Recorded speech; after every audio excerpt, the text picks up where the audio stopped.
Welcome to Solar Sailing with Trev. Tonight I'm going to talk about aluminium boats.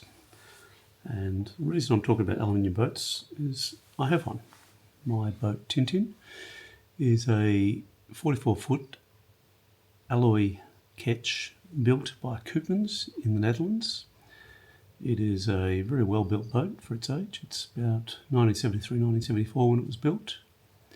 It has stood the test of time. It has a full keel, well not a full keel, it's a modified fin with about 5 to 6 tonne of lead. It's Ketch rigged, it's got a protected stern, or skeg rather, on the rudder. Overall, it's a good boat. It's very much an older style design. The accommodation is deep in the boat, so it's quite comfortable in big seas. And I've done a lot of miles in that boat, and before I bought it, it sailed from Holland to the Americas, around the Americas, across the Pacific to Australia, around Australia. Sat in Perth for a while, unloved, because the owner had died. And then I happened across it and restored it and sailed it back around Australia, up to New Guinea, back down to Tasmania, across to New Zealand, up to Tonga, across to Fiji, back down to New Zealand, where it's currently sitting. So it's done a lot of miles, and it's done a lot of hard miles. And even more since I've owned it, I've done a lot of hard miles. And I'm really happy with it. Prior to owning this boat, I had a offshore 39. It was a Choi Lee. It was a good boat, slip rigged, fiberglass, older fiberglass boat, 1973-74 again. And it was quite heavily built in glass back when they were built heavily. Had a beautiful fit out, as does my current boat. It was solid timber, a lot of teak, very, very old school, pretty boats. But I'd been recently watching a guy called Peter from Sailing into Freedom. He runs a YouTube channel. He's an Australian guy, and he's a funny sort of bloke, aka Plucky. So he's currently building a yacht. He's building a yacht in Vietnam. It's aluminium catamaran, and it's interesting following him. So I've done a lot of research, selected a builder. He's building a Odisea 48, which looks like it'll be a really good boat. And the construction, following him on YouTube, is going along leaps and bounds. It's really, really fast. I'm super impressed. The quality looks quite good. The skill looks outstanding, and the design looks very, very robust. I think he's onto a winner. I think his boat will be very well built. I mean, he's there every day. He's taking a very much a hands-on approach, and we'll get a good boat. So it's been interesting watching that boat progress and how fast it's progressed. They've got a lot of people on that boat working, and it's progressing very, very rapidly. So pat that guy on the back for achieving what he's achieved. And I found Peter years ago. I was sailing from Perth to Queensland, and I wanted to get off the beaten track again. I didn't want to go to all the normal places in the Whitsundays. I wanted to visit places that are a bit out of the way, some of the islands out in the reef. So as I was researching, I found Peter from Sailing into Freedom, and he's a real character. He was on a catamaran. It was a fiberglass catamaran, and he had these 2 Italian chicks on board, and it was Fedra and Stefania, and they were fucking hilarious. These chicks were a crack up. I'd laugh so many times. But they're also going to some really interesting places, and that's why I started watching it. I was watching him, visiting these little out-of-the-way islands. He was topping up his water tanks from, natural springs and creeks. He was out hunting wild goats on some of these places, because there's goats all through these places, and pigs. Yeah, it was just hilarious. But I mean, the 2 chicks were gorgeous. Fedra, my God, that chick is stunning. And so I think I've been following Peter ever since. He from there he'd sailed north. He'd changed crew several times. Always had an assortment of hot chicks on board, and he ended up finally with a chick from Portugal called Margarita, and they'd sailed around the top of Australia as a couple, and eventually they got shipwrecked in the Kimberley. So it was unfortunate. Fiberglass boat sailing at night, hit a reef, and sunk. These things happen. particularly if you're sailing at night in a reefy area. The Kimberley isn't that well charted. It's like some places in Australia, like the south coast around Esperance is not very well charted. I've been sailing through there and a reef has just exploded next to me with a big swell. You go, well, that wasn't on the chart. So there's lots of Australia which isn't super well charted. But, you know, for Peter, it was unfortunate. Lost his boat. Luckily, they both survived. And he went on to buy another boat, another glass boat, sailed around South America. And then recently, he's building a boat. So he's building this, aluminium catamaran. I think it's the right choice. He's building a boat that's strong. And it's one of the reasons why I bought my last boat in aluminium. I'd sailed down to Antarctica in an aluminium boat. And prior to that, I'd only sailed on fiberglass boats. It was still a strong boat. But it would never have survived the trip to Antarctica. We got caught in the pack ice. We were bashing through pack ice for a couple of weeks. Our boat got ground down. We had a significant amount of damage. We had 5 holes in the boat. We had rudders got chewed off. The prop got bent, or the sail drive rather. And we were taking on a lot of water, until we finally fixed those holes and leaks. And eventually we sailed that boat back to Australia, like 1,600 nautical miles. And I know, hand on heart, if I was in a fiberglass boat, I would be dead. And everybody on that crew would be dead. There would be no way a fiberglass boat would survive the beating we got. It was just ridiculous. I remember lying in my bunk when we were stuck in the pack ice. There's not a lot you can do. We'd just trying to see what would happen, whether we'd eventually escape the pack. The pack's constantly moving at 3 to 4 knots. Maybe 2 to 4 knots probably. And if a big iceberg moves through, it'll be moving at maybe 3 knots. Depends on the wind, because big icebergs become a sail.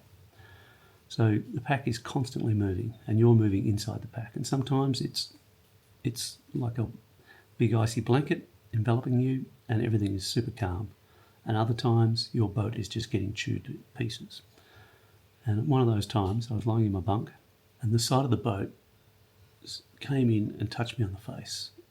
Obviously, the ice was pushing at that point, and squeezed in and squeezed back out. I mean, it probably left a ding in the side of the boat.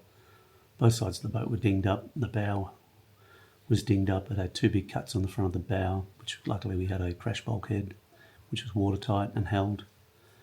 Because we were ramming through ice bridges as we were trying to escape the ice.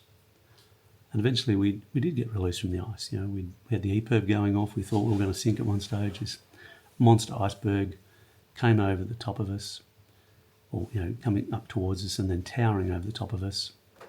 We had the emergency gear, we had the dinghies out. The only choice we thought we'd have is to maybe cut steps in that iceberg and get on top with the tents and everything, and maybe in a week we'd get rescued and hope that iceberg didn't topple over or didn't break up. It's a pretty precarious position to be in, and you're 1,600 nautical miles from Australia. The nearest icebreaker was a Russian icebreaker about a week away. There was no chance of a rescue from Australia. I know that they were setting up, with raft planes, with life rafts, which would have been all but useless. Our own life rafts would have been useless. We were going to just use them as a tent on the top of the iceberg if we had to get up there and cut a hole in the ice and then put the life rafts or tents in there. But thankfully, that big iceberg created a lead. It forced a hole or a void in the ice, which we then got pushed sideways into, and then we drifted away from that big iceberg, further out into the ice field, and eventually, after a couple of days, we got released from the pack ice, which surrounds Antarctica, at least on our side. And then we're out in the open ocean without steering, without propulsion, and learning how to sail a boat without steering, propulsion, and still in massive seas. Whilst you're still fixing leaks in the hull, one stage I estimated we were taking on 1,200 litres an hour until we fixed those holes. And that required bashing timber bungs into holes and then slicing smaller pieces of timber and pushing them into the holes and then banging them in. And we even tried underwater epoxy, but underwater epoxy doesn't work when it's cold, as I found out. So you just get bits of material and you bash that in. But we had leaks all the way back to Australia. But we got the pumps going again. We had a problem with our manifold on the boat, and for a while we had 10 guys with buckets bucketing water over the side, getting that water out of the boat. And you become motivated when you're sinking, in icy waters a long way from home. So eventually, we sailed that, that boat back to Australia, and that aluminium boat gave me the resolve to purchase an aluminium boat when I bought the next boat. So it was a number of years when I finally got around to buying another boat, and I looked around and I just happened upon Tintin, which is my current boat. And it was pretty unloved. It had been sitting there for a while. People just passing it by. It wasn't very well advertised, and I was fortunate to find that boat, which would become Tintin. It's why I've taken a keen interest in what Plucky is doing. He is building a really strong boat for the Elcano Challenge, and I think he's making the right choice.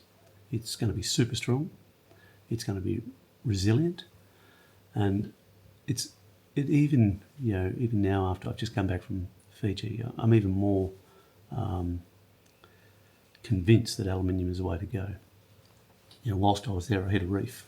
It was unfortunate. I did a little bit of damage to the keel, some big scratches, but they're nothing that can't be fixed. And but whilst I was there was another 4 boats that hit reefs. One was a catamaran who was sailing in from Tonga or somewhere and hit a reef on the east coast. It got torn to pieces and sunk. Luckily, the crew survived. I don't know all the circumstances of why it hit a reef, but on the east coast of Fiji, there's a lot of reef. And if you're going through there at night and using electronic charts, it's a good chance then the charts are not perfectly accurate. And if you're trying to go through a small passage, you can end up hitting a reef. And I wouldn't do it. I wouldn't go through there at night. I had a number of close calls, and I tried to only sail during the daylight hours. I met another chap from a Howans 50. He hit a reef at night, and it was out in deep water. He was sailing at night. He thought he was in clean water, and he hit this reef full sail. He lost his front sonar, depth sounder, put a hole in the boat, did a lot of cosmetic damage to the keel and the leading edges of the boat. Those boats were quite well built, and he managed to get that boat off the reef and sail it into Nadi, get it up and fix the damage. And I met another guy on a catamaran who hit a reef, ripped off both his rudders, and it was a super fast, slick carbon cat. A beautiful boat. It looked fast, and he just made a mistake. And again, I chatting to him, and it was a navigation error. He shouldn't have hit the reef, but he did. And cats are fast, especially this is a 55-foot cat. I mean, they can haul out at 20 knots in really, very little wind. And this boat, it just looked fast sitting there. So I imagine with a 20 knots breeze, it could easily probably do 17 to 20 knots. It's it's an impressive looking boat. But if you're not or you don't have your head in the game, and you're not navigating accurately, it's very easy to come across a reef, particularly in Fiji. There are reef everywhere. Another boat got dragged anchor and rubbed up against the reef, and fortunately other people came to its assistance. All of those boats had to come out of the water to be repaired.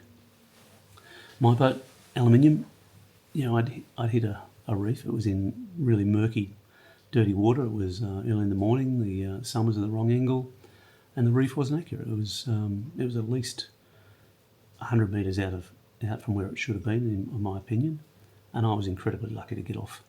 It was a falling tide. Everything was going against me, but I managed to just find a little bit of deep water and slip off. Otherwise, I probably would have lost the boat in a falling tide. But found a bit of clean water, jumped over the side, had a look. Damage wasn't significant, and checked the bilges. We weren't taking on water, and then we continued on to the Osawas. And after that, continued on or sailed back to New Zealand, where I hauled out. And I've got some deep gouges in the boat, and I'll just buff them back with an angle grinder, reprime, and it's all good.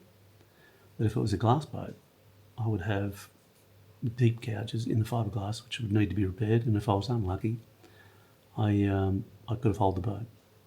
And I've met a number of people in fiberglass boats, particularly modern fiberglass boats.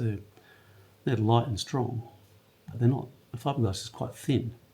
My old fiberglass boat was probably about an inch of fiberglass below the waterline. It was really heavily built.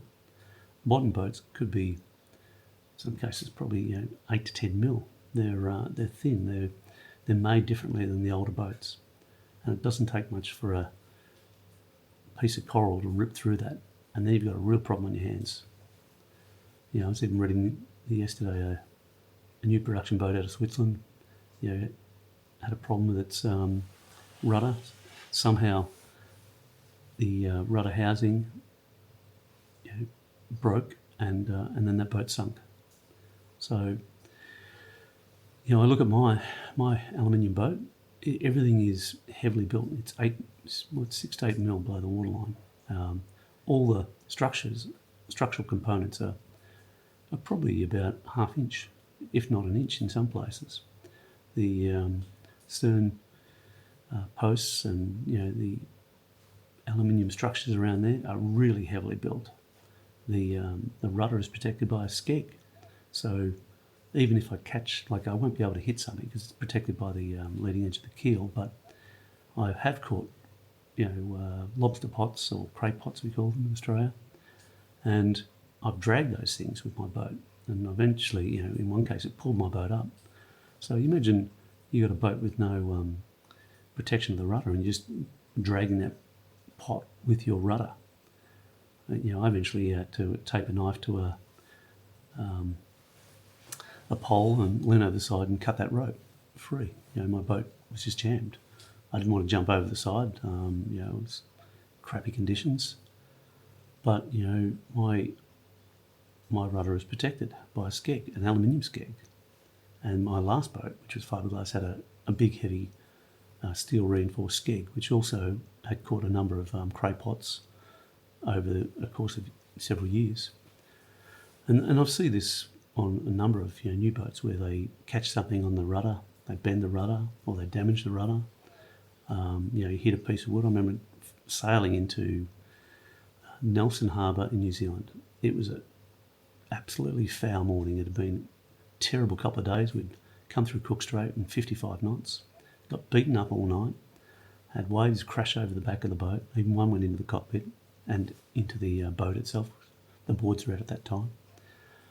And I remember coming into the harbour and I'm thinking, what the hell is this? It was this it was dirty water. And I had trees in the harbour, like I was following the ship in, and I was bouncing trees off the side of my hull.